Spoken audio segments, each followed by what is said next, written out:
வணக்கம் நேயர்களே, பிரச்சார மேடை நிகழ்ச்சிக்கு உங்களை வரவேற்பது விக்ரம் ரவிசங்கர். பல சுவாரஸ்யமான தொகுப்புகளோட தலைவர்களின் பேச்சுக்களை கேட்க இருக்கோம். இன்னைக்கு நிகழ்ச்சிக்கு போறதுக்கு முன்னாடி வரவேற்பு நிகழ்ச்சியை முதல்ல பார்த்துடலாம்.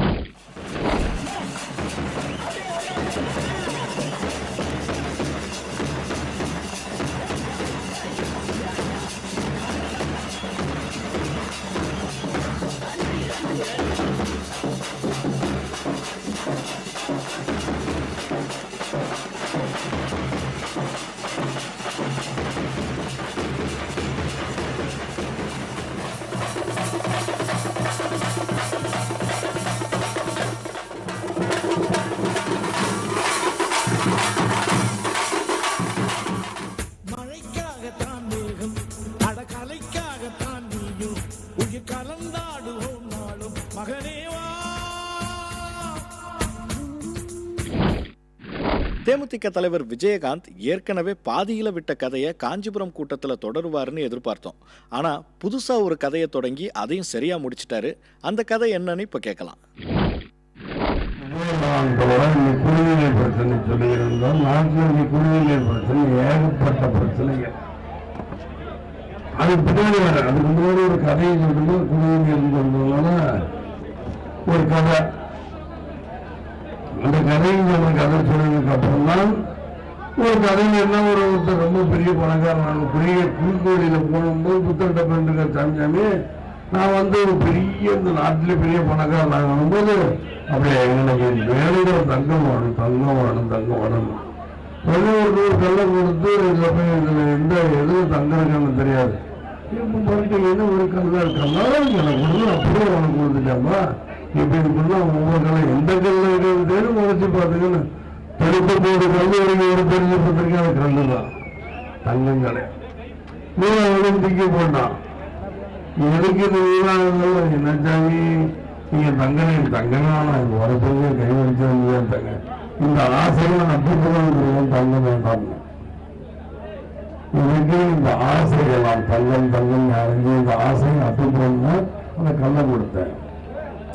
அந்த கதையை செலுத்த போது கல்லூரிக்கு தூக்கி போட்டால்தான் அண்ணா திராவிட முன்னேற்ற கழகம் திராவிட முன்னேற்ற கழகம் இந்த மனிதனாக சொன்னது அதான்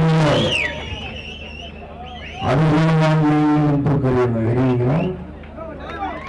தேர்தல் அப்படிப்பட்ட இந்த பக்கம் சொல்லக்கூடிய மலை சொல்லக்கூடிய இந்த பக்கம் திரௌபதி அம்மன் இந்த பக்கம்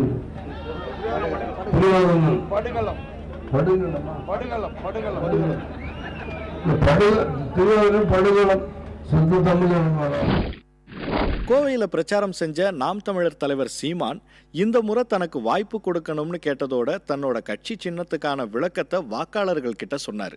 அது என்னன்னு இப்ப கேட்கலாம். மாற்றம் என்பது மானுட தத்துவம், மாறாது என்ற சொல்லை தவிர மற்றவை அனைத்தும் மாறிவிடும் என்கிறான் மார்க்ஸ். புரட்சி என்பது ஒரு தலைகீழ் மாற்றம், எல்லாத்தையும் புரட்டி போடுறது. பெரிய கரும்பாறையை ஒரு சிறிய கடப்பாறை வச்சு புரட்டி போடுகிற முயற்சி தான் புரட்சி. ஜெல்லா தோக்கடிக்க முடியுமா? கண்ணாடி தோக்கடிக்க முடியுமா? ஒரு தடவை மாத்தி ஓட்ட போடு, என்ன ஆகுதுன்னு பார்ப்போம். நீ பழகிருச்சு மறுபடியும் ரெட்டை இலைக்கு குத்த போனா இந்த விரலை வைக்கப்பட்டு சுளுக்கிக்கிறோம். பாத்துக்கங்க, எவ்வளவு காலத்துக்கு நம்ம ஆணுகிட்டு விளையாட்டிக்கிட்டு மறுபடியும் உதயசூரியனுக்கு போடுறது. மாத்துங்க, மாத்தி செய்ததாவது பண்ணுங்க.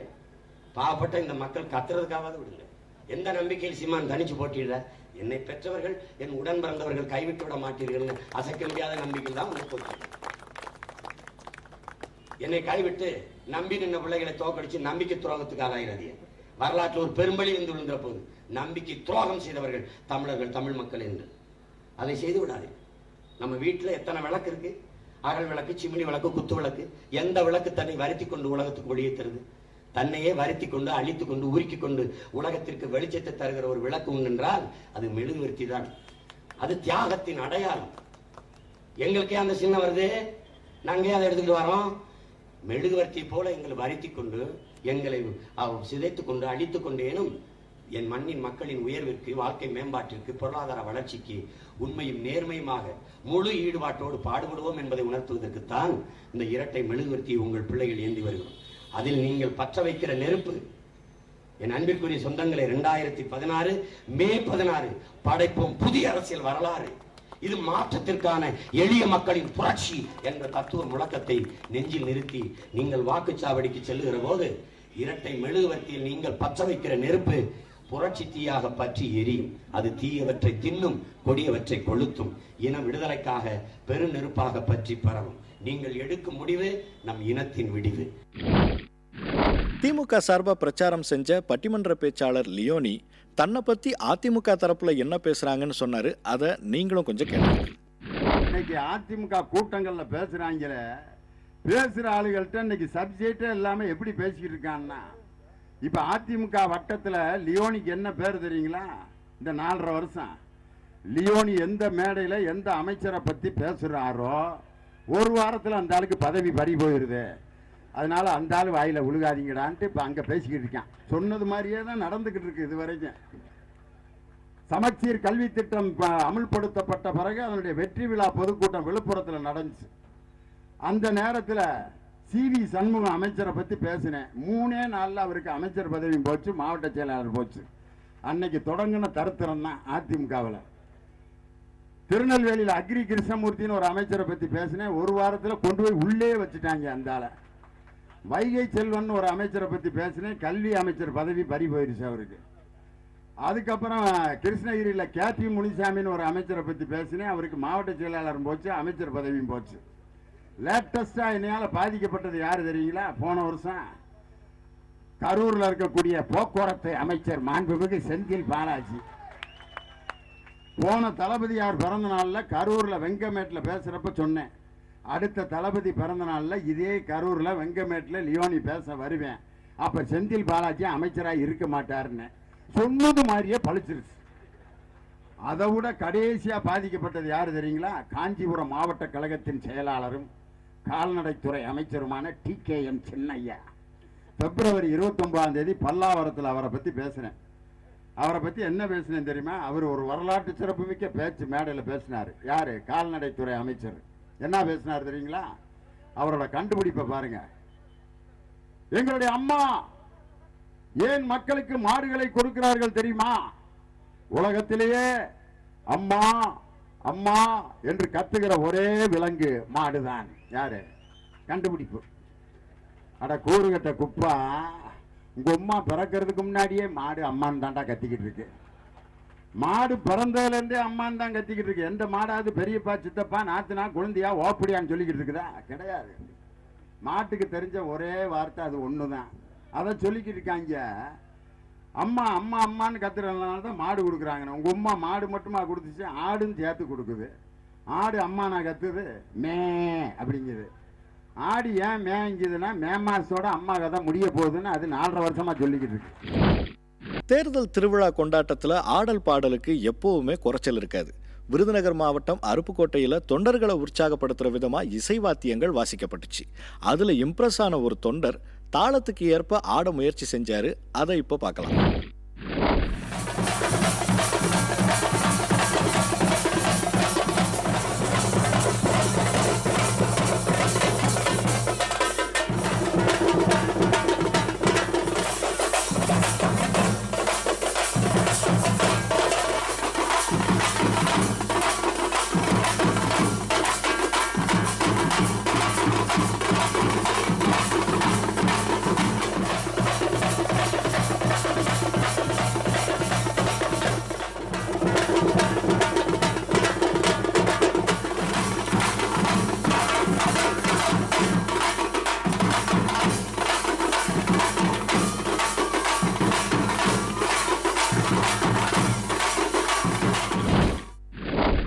அரசியல் கட்சிகளோட சின்னங்கள் தான் தேர்தலில் ரொம்ப முக்கியம். அது தெரிஞ்சதுனால தான் இவங்க அத்தனை பேர் கையிலையும் மாம்பழம் இருக்கு. பிரச்சாரத்துக்கு அப்புறம் அந்த மாம்பழங்கள் என்ன ஆச்சுன்னு கேட்காதீங்க.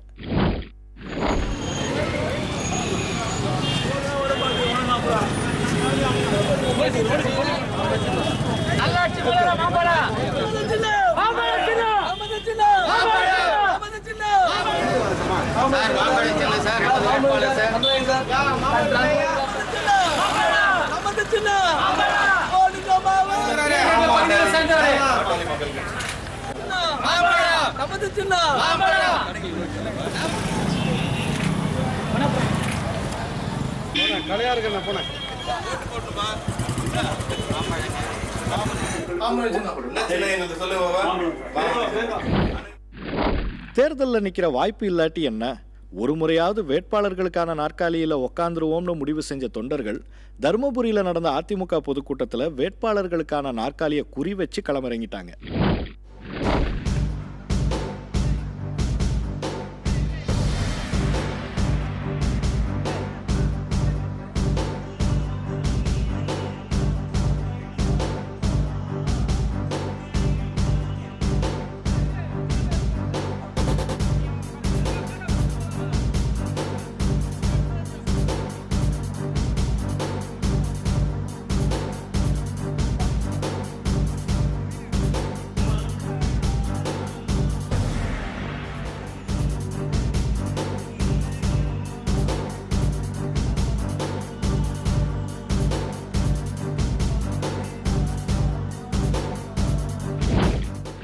திருநெல்வேலி மாவட்டம் சங்கரன் கோவில் பகுதியில் அதிமுக பெண் வேட்பாளர் ஓட்டு கேட்டு வீதி வீதியா போனாங்க.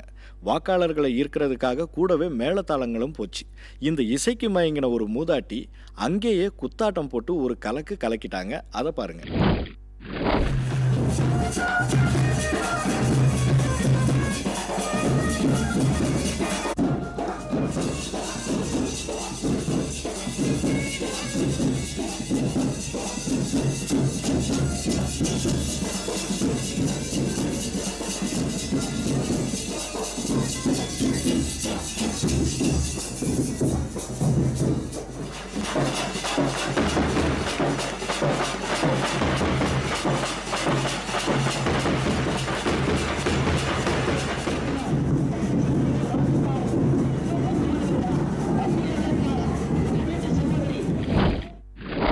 தலைவர்கள் எவ்வளோ சீரியஸாக பிரச்சாரம் செஞ்சாலும் அதுக்கு மக்கள் உடனடியாக சமூக வலைத்தளத்தில் பதிலடி கொடுத்துட்றாங்க.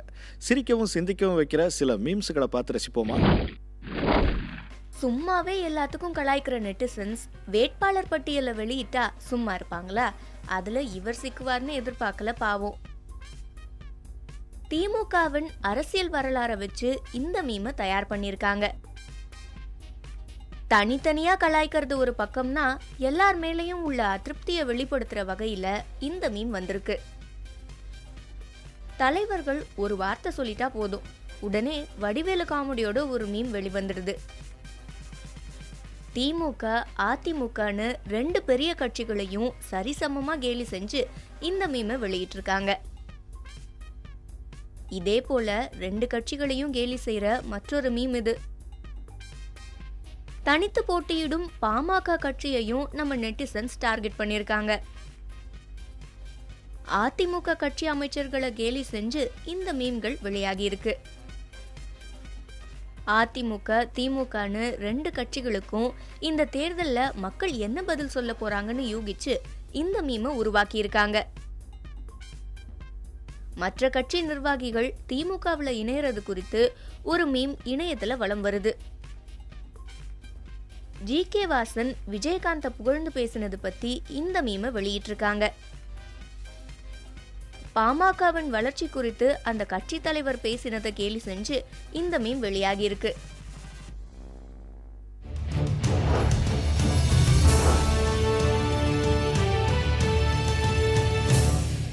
அரசியல் கட்சி தலைவர்கள் நாளைக்கு எங்கெங்க பிரச்சாரம் செய்ய இருக்காங்கன்னு இப்ப பார்க்கலாம். முதலமைச்சரும் அதிமுக பொதுச் செயலாளருமான ஜெயலலிதா விருதுநகர் மாவட்டத்தில் பிரச்சாரம் செய்கிறாங்க. திமுக பொருளாளர் மு.க. ஸ்டாலின் மதுரையில் தன்னோட முதற்கட்ட பிரச்சாரத்தை தொடங்குறாரு. தேமுதிக தலைவர் விஜயகாந்த் திருவள்ளூர் மற்றும் சென்னையில் பிரச்சாரத்தில் ஈடுபடுறாரு.